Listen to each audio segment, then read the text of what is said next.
Welcome back to the channel. Today's video is so exciting because I finally get to announce what clinical school I will be going to next year. I have been waiting for this moment for so long and I cannot believe it's already here. I feel like vet school has just flown by.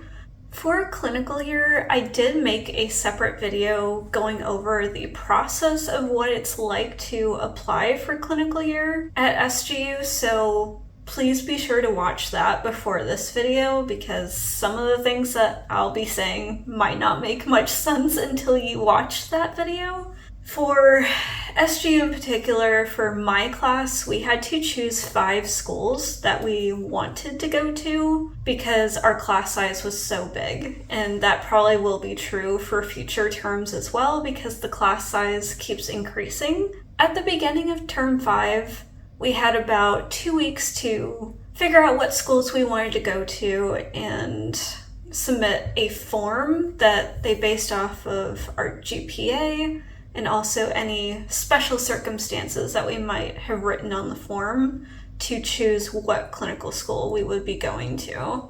I did get my confirmation to the school about a week after midterms.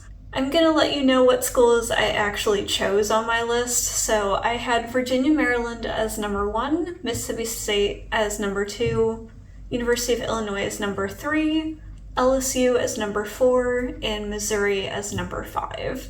Basically, the school will do their best to put you in your first 2 schools, and if they can't do that, they do send out emails to make sure that the 3rd, 4th, and 5th schools are still okay for you. And hopefully this doesn't happen to you, but if you don't get into any of the 5 schools that you put on your list, they will definitely email you and figure out what options you have. So personally for me, I actually did tour 4 out of the 5 schools that I put on my list during my undergrad career, and I absolutely fell in love with Virginia, Maryland, and Mississippi State, and it was such a toss-up between which one I would put first, but you already know I put Virginia, Maryland as number 1, and there were a couple of reasons for that. They have more public health opportunities than the other 4 schools that I put on my list, and that is my main focus now with veterinary medicine. So I figured I would want to go to a school that will push me in the right direction to hopefully help me figure out a good job after vet school or a residency path. The other schools on my list, I chose them for a couple of different reasons. They all had some sort of laboratory animal medicine components in their curriculum already, and I could take extra electives to do that. I am very happy to announce that I will be going to Virginia, Maryland during my final year of vet school. And I'm so excited because now I can choose my track and stuff. It's such a beautiful campus. I cannot wait to show you what it looks like.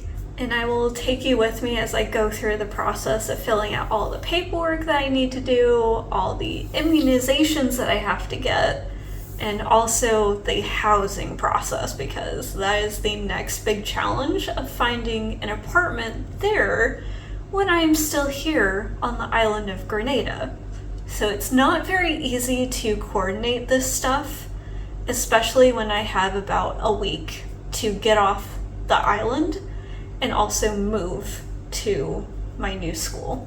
It's a very short turnaround for a lot of the vet schools, so you will want to keep that in mind when you are figuring out what school you would like to go to. In the next video, I will probably go through a couple of the emails that I've already received from the university and go through that process with you. This is going to be it for today's video. Please be sure to watch out for more clinical year announcements. I will probably have to put them in several episodes because there's several things that I need to get done in certain time frames. I do hope you enjoyed today's video, and if you did, please give it a huge like and subscribe for more, and I will be sure to update you on what's happening for clinical year.